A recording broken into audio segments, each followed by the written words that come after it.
Hello students, my self Mohammad Alam Ansari. मैं अपने channel आलम foundation classes पर आपको पढ़ा रहा था क्लास 11th की फिजिक्स। इस चैनल के माध्यम से मैं कक्षा 9 से 12 तक के विद्यार्थियों को गणित और विज्ञान पढ़ा रहा हूँ, जिसमें 11 और 12 का भौतिक विज्ञान और रसायन विज्ञान अभी पढ़ाया जा रहा है और 9 और 10 की गणित और विज्ञान। मैं कहा था आपसे कि मैं फिजिक्स और केमिस्ट्री दोनों पढ़ाऊंगा, तो इस बेसिस पर मैंने क्लास 11th की फिजिक्स के कुछ वीडियो लेक्चर अपलोड किए हुए हैं। आपने देखे होंगे, यूनिट एंड मेजरमेंट के मैंने अपलोड किए हैं। आज मैं आपको एक नए सफर पे आपके साथ में चलने जा रहा हूं इस यूट्यूब चैनल आलम फाउंडेशन क्लासेस के माध्यम से। आज जो मेरा नया सफर है वो आपके लिए क्लास 11 की केमिस्ट्री का है, जिसमें जो पहला जो चैप्टर है वो है some basic concept of chemistry, रसायन विज्ञान की मूलभूत अवधारणाएं। अब केमिस्ट्री के बारे में बात करने से पहले आपसे मैं बहुत ज़्यादा, देखिए, इंट्रोडक्शन ऑफ केमिस्ट्री बहुत लंबा है, बहुत हिस्ट्री ऑफ केमिस्ट्री बहुत लंबा है, पढ़ने लगा जाए तो कई लेक्चर्स निकल जाएंगे। बट मुझे इस बात का ध्यान देना है कि आप इतना अमूल्य समय अपना निकाल करके इस यूट्यूब चैनल पर बैठ के आप यूट्यूब चैनल से आप पढ़ रहे हैं, तो आपका टाइम यूटिलाइज हो, अच्छे दिशा में हो, सही ढंग से हो। इसलिए मैं उन चीज़ों पर ज़्यादा फोकस करूंगा जो हमारे लिए काफ़ी इंपॉर्टेंस है और जो हमें पढ़ना ही पढ़ना है। ठीक है, तो जैसे अगर रसायन विज्ञान की बात की जाए तो आपने जनरल डेफिनेशन पढ़ा होगा कि पदार्थों के गुणों, संगठन, संरचना के बारे में पढ़ना ही रसायन विज्ञान के अंतर्गत आता है। आपने पढ़ा होगा कि जो रसायन है वो केमिस्ट्री की जो उत्पत्ति है वो कीमिया शब्द से हुई है। तो इन सब चीज़ों को जनरली आप क्लास 9th में बहुत अच्छे से पढ़ चुके हो।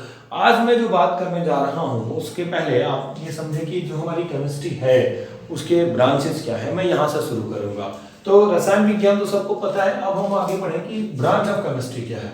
तो जो हमारी केमिस्ट्री है उसके 3 ब्रांच मुख्य रूप से हमें पढ़ने हैं, जो हमारे सिलेबस के अकॉर्डिंग, जिनको मैं रन अप कराऊंगा आगे लेके बढ़ूंगा।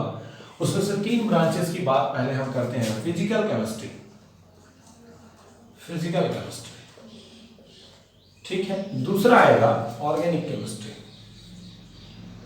या इनऑर्गेनिक केमिस्ट्री, इनऑर्गेनिक केमिस्ट्री। और तीसरा आएगा ऑर्गेनिक केमिस्ट्री, ऑर्गेनिक केमिस्ट्री। आप चाहते हैं मैं इसका हिंदी नाम लिख दूं? बिल्कुल, मैं लिख दूंगा भौतिक रसायन। यहां पढ़ेंगे अकार्बनिक रसायन और यहां मिलेगा कार्बनिक रसायन। तो बच्चों, इस बेसिस पर मैं आपको समझा सकता हूं कि मुझे जो रसायन विज्ञान की मुख्य 3 शाखाओं को स्टडी करनी है। अब आप ऐसा ना सोचिएगा कि रसायन विज्ञान की सिर्फ 3 ही शाखा, इसके अलावा वैश्लेषिक रसायन, कृषि रसायन, औषधि रसायन, औद्योगिक रसायन, बहुत सारी केमिस्ट्री की शाखाएं हैं। पर हमारे जो सिलेबस है, हमारा जो इंटरमीडिएट का सिलेबस है, आईटी का सिलेबस है, उसमें मैक्सिमम चीज़ों में हमें इन 3 का ही डिस्कशन करना है। फिजिकल केमिस्ट्री पढ़ना है, अकार्बनिक पढ़ना है और कार्बनिक पढ़ना है। भौतिक रसायन क्या है मैं आपको बोल के बता देता हूँ, आप उसको सुन के लिख भी लीजिए। भौतिक रसायन रसायन विज्ञान की वह शाखा है जिसमें हम रासायनिक प्रक्रियाओं पर तर्कपूर्ण, जिन पर हम डिस्कस करेंगे on the basis of some laws, कुछ नियम के आधार पर, कुछ एप्लीकेशंस, कुछ सिद्धांतों के आधार पर, कुछ थ्योरीज के आधार पर हम उसकी स्टडी करेंगे। तो जो हम कोई भी रासायनिक प्रक्रियाएं हो रही होंगी, उन रासायनिक प्रक्रियाओं पर हम किसी नियम को, किसी सिद्धांत को अगर हम लगाएंगे, वहाँ पे उस कॉन्सेप्ट को समझेंगे, तो वो हमारे फिजिकल केमिस्ट्री के अंतर्गत आएगा। इसमें रासायनिक गणनाएं आपको ज़्यादा मिलेंगी। एक बात मैं यही आपको कह दूं कि फिजिक्स के कुछ टॉपिक्स आपके WCRT उठा के पढ़िएगा तो कुछ टॉपिक्स यहाँ पे दिए, जैसे सिग्निफिकेंट नंबर दिया है, मात्रक और मापन दिया है, ठीक है, बीमा दिया है। तो मैं आपसे एक छोटा सा रिक्वेस्ट करता हूं कि जिन लोगों ने मेरा वीडियो यूनिट एंड मेजरमेंट का नहीं देखा हो वो पहले उसको देख लें, क्योंकि वो ज़रूरत की चीज़ है इसमें, इस केमिस्ट्री में। और चूंकि मैंने उसको फिजिक्स में पढ़ा दिया है तो फिर मैं यहाँ भी पढ़ा करके वही चीज़ रिपीट टेलीकास्ट करके आपका टाइम बर्बाद नहीं करना चाहता हूं। तो मैं आपसे एक छोटी सी रिक्वेस्ट कर रहा हूं कि आप टाइप करिए आलम फाउंडेशन क्लासेस यूट्यूब पे और आप देख लीजिए क्लास 11th का प्लेलिस्ट में जाकर के क्लास 11th की जो फिजिक्स के लेक्चर हैं, वहाँ पे आपको सिग्निफिकेंट नंबर भी मिल जाएगा, सार्थक अंक भी मिल जाएंगे, उनका एडिशन, उनका सब्ट्रैक्शन, उनका मल्टीप्लिकेशन, उनका डिवीजन सब बताया वहाँ पे। फिर उसके बाद से आप यूनिट एंड मेजरमेंट में आप बीमा भी देख लीजिए, मात्रक कैसे लिखते हैं ये देख लीजिए, वो सारी चीज़ें वहाँ पे है जो आपको फंडामेंटली बेसिकली आपको बहुत नीड है उस चीज़ों की। ठीक है, इसके बाद से मैं अब यहाँ पे फिजिकल केमिस्ट्री के पास आता हूँ अकार्बनिक रसायन में। देखिए अकार्बनिक रसायन, आप नाम से ही लग रहा होगा कि कार्बन को छोड़ दीजिए। कार्बनिक में ऑर्गेनिक केमिस्ट्री में हम कार्बन और उसके यौगिकों का अध्ययन करेंगे, ठीक है। तो जो जैविक पदार्थ नहीं होंगे, जो जीव जंतुओं से प्राप्त होने वाले पदार्थ नहीं होंगे, उनका अध्ययन हम लगभग अकार्बनिक के अंतर्गत करते हैं। कार्बनिक में जो जैविक पदार्थ होते हैं उनका अध्ययन, जैसे कार्बोहाइड्रेट हो गया, फैट हो गया, लिपिड हो गया, प्रोटीन हो गया, उनका अध्ययन ऑर्गेनिक केमिस्ट्री में करते हैं। तो ब्रांच ऑफ केमिस्ट्री हमने पढ़ा, 3 मुख्य ब्रांचेस की हमने बात की, केवल फिजिकल की बात की, ऑर्गेनिक की बात की, ऑर्गेनिक की बात की। हमने कहा फिजिकल में क्या होगा, कुछ लॉज, कुछ नियम, कुछ सिद्धांत लगाएंगे और कुछ केमिकल्स, कुछ मैथमेटिकल्स कैलकुलेशंस करेंगे। और अकार्बनिक रसायन में हम क्या करेंगे, अकार्बनिक रसायन में हम कार्बन को छोड़ करके जितने भी एलिमेंट्स हैं हमारे पीरियोडिक टेबल में 118 में से कार्बन हटाइए, उसके बाद जितने एलिमेंट्स बनते हैं उनका हम स्टडी इस ब्रांच के अंतर्गत करेंगे। और कार्बनिक रसायन में हम कार्बन और उसके यौगिकों का अध्ययन करेंगे। फिलहाल मैं इन चीज़ों को जब आगे बढ़ाते जाऊंगा तो जरूर आपको समझ में आता जाएगा डिटेल में। तो फिलहाल आप ये 3 मुख्य शाखाएं बना सकते हैं, आप कॉपी में नोट कर सकते हैं। केमिस्ट्री की 3 मुख्य शाखाएं बना लीजिए, नोट हो गया। अब इसके बाद से हम पढ़ेंगे कि जो हमारा मैटर है, अब ध्यान से समझिए, जो केमिस्ट्री में थोड़ी सी आगे अपनी कहानी को आगे लेके चल रहे हैं। अब हम बात करेंगे कि जो हमारा द्रव्य है, जो मैटर है हमारा, जो द्रव्य है, सबसे पहले एक महर्षि थे जिनका नाम था कणाद। महर्षि कणाद ने बताया था कि जो द्रव्य है वो अपरिवर्तनीय, जो नॉन चेंजेबल कणों से मिलकर बना है, ठीक है। कणों से मिलकर बना होता है जिसे हम परमाणु कहते हैं। लेकिन इस बात को तो उस समय डिफाइन नहीं किया जा सका, बताया नहीं जा सका, वो सिर्फ ग्रंथों तक ही सीमित रह गया। उसके बाद जब डाल्टन आए सन 1800 ईस्वी में, तो डाल्टन ने बताया कि पदार्थ जो है वो सूक्ष्म कणों से मिलकर बना है जिसे हम परमाणु कहते हैं और यह अविभाज्य है। फिर उसके बाद से उस परमाणु के बारे में फिर डिटेल स्टडी हुई तो पता चला कि नहीं, परमाणु भी विभाजित हो सकता है, इलेक्ट्रॉन, प्रोटॉन, न्यूट्रॉन, यानी परमाणु भी अति सूक्ष्म कणों से मिलकर बना है, जिसके लिए हमने इलेक्ट्रॉन की खोज, प्रोटॉन की खोज, न्यूट्रॉन की खोज आगे पढ़ना है। तो फिलहाल मैं द्रव्य की बात कर रहा हूँ, मैटर की बात कर रहा हूँ। तो आपने पढ़ा होगा बचपन में ही कि द्रव्य क्या होता है। तो आपने पढ़ा होगा द्रव्य के बारे में आपने पढ़ा होगा, वे वस्तुएं जो क्या करें, स्थान घेरें, जिनका भार हो और जो महसूस की जा सके, जिन्हें हम महसूस कर सके अपने ज्ञान इंद्रियों से, वो सभी के सभी क्या कहलाएंगे, द्रव्य कहलाएंगे। तो द्रव्य वो वस्तु है जिसमें जो स्थान घेरता है, जिसमें भार होता है, जिसका एक आयतन होता है, ठीक है, और जिसको हम अपने ज्ञान इंद्रियों द्वारा महसूस कर सकते हैं।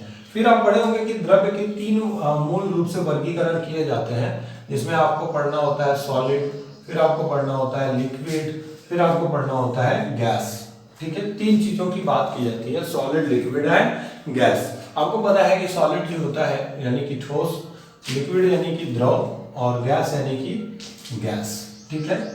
अब ध्यान दीजिए, लिक्विड और गैस को हम फ्लूइड कहते हैं, तरल भी कहते हैं। अब सॉलिड क्या होता है, आपने पढ़ा होगा। ठोस क्या होता है, जिसके कण पास पास हो, जिसका एक निश्चित आयतन हो, ठीक है, एक निश्चित आकार हो, ठीक है, ठीक। और द्रव्य का आपने क्या पढ़ा होगा कि जिसके कण पास पास तो हो लेकिन इसका आयतन भी निश्चित हो, लेकिन आकार निश्चित ना हो, लेकिन इनके कणों के बीच में इंटरमॉलिक्यूलर स्पेस, एक कण से दूसरे कण के बीच में एक वो क्या हो, अंतरा आणविक स्थान ज्यादा हो।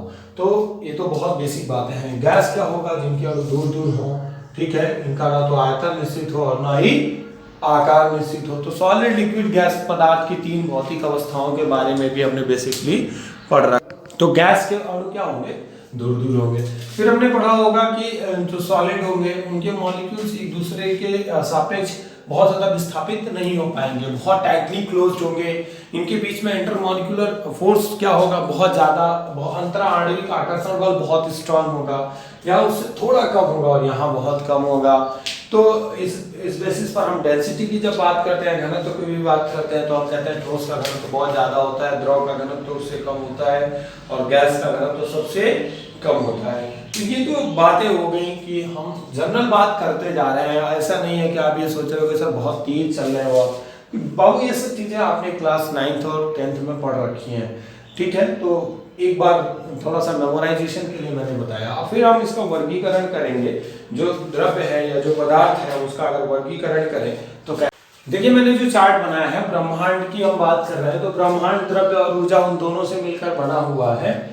ब्रह्मांड में जो द्रव्य है उस द्रव्य का वर्गीकरण हम भौतिक वर्गीकरण और रासायनिक वर्गीकरण कर रहे हैं। भौतिक वर्गीकरण में हमने सबसे पहले फिजिकल क्लासिफिकेशन में सॉलिड लिक्विड गैस की बात की, फिर हमने जो केमिकल क्लासिफिकेशन किया उसमें हमने क्या पढ़ा, शुद्ध पदार्थ क्या होता है, फिर हमने मिश्रण की बात कर रखी है। अब आप पता है शुद्ध पदार्थ क्या होता है, आप समझ सकते हो कि कोई चीज अगर शुद्ध है तो उसमें इम्प्योरिटीज नहीं होंगी, मतलब कोई दूसरी तरह का चीज उसमें नहीं मिला होगा। मैं आपको समझाने के लिए ऐसे कह सकता हूँ कि शुद्ध पदार्थ को हम क्या कर सकते हैं, उसको अन्य अवयवों में अपघटित नहीं कर सकते, वो एक ही जैसे पदार्थों से मिलकर बना होगा। उसका भी क्लासिफिकेशन हो गया तत्व और यौगिक। तत्व क्या होता है, तत्वों के बारे में हमने पढ़ा है जिसका निर्माण क्या हो, एक ही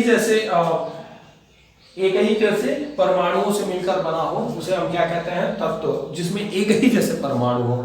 यौगिक क्या हो गया, दो या दो से अधिक तत्वों को किसी निश्चित अनुपात में मिलाने पर यौगिक बनता है। तत्व में हमने धातु के बारे में, ये तो आप क्लास 10th में पढ़े थे, धातु जो विद्युत के सुचालक होते हैं और धातु जो सुचालक नहीं होते हैं, धातु, ठीक है, जिनकी चालकता चालकों से क्या होती है, कम होती है और अर्धचालकों से ज्यादा होती है, ठीक है। तो ये हमारे लिए धातु और धातु उपधातु की बात हो गई। फिर उसके बाद से यौगिक में हमने देखा होगा कार्बनिक और अकार्बनिक, मैंने कहा कार्बन और उसके यौगिक जो होंगे कार्बनिक यौगिक कहलाएंगे, जो हमारे लगभग जीवित कोशिकाओं से, जीवित जीव जंतुओं से, पेड़ पौधों से मिलेंगे। और कार्बनिक जिनका निर्माण हमको लगता है लगभग निर्जीव पदार्थों से मिलता हो, ठीक है। मिश्रण क्या हो गया, असमांगी मिश्रण, जिसके घटक एक जैसे हो, जैसे आप चीनी और पानी ले लीजिए, मिला दीजिए और मिलाने के बाद छोड़ दीजिए, फिर कुछ देर बाद आप किसी से कहिए कि बताओ इसमें चीनी कहाँ है, ढूंढता रह जाएगा, नहीं मिलेगा, तो वो क्या है, समांगी मिश्रण है। और बालू और पानी ले लीजिए तो वो कैसा मिश्रण बन जाएगा, विषमांगी मिश्रण बन जाएगा। प्लीज मैं एक बार जो कह रहा हूँ उसको ध्यान से सुन लीजिए। मैं इस चीजों को बहुत ही एक तरह से मैं कह सकता हूँ कि जनरली जल्दी इसको इसलिए पढ़ा रहा हूँ क्योंकि बहुत ज्यादा इंपॉर्टेंट नहीं है और बहुत जनरल चीजें जिसको मुझसे ज्यादा आप अच्छे जानते होंगे, क्योंकि 9th और 10th में आपको बहुत अच्छे से पढ़ा दिया जाता है। तो मैं आपसे बस यही कह रहा हूँ कि इन चीजों को बस एक जनरल इन्फॉर्मेशन के लिए मैं आपको बता रहा हूँ। अब मैं जो शुरू करूंगा वो आपके लिए बहुत इंपॉर्टेंट है, पहले इसको पॉज करके बना लीजिए।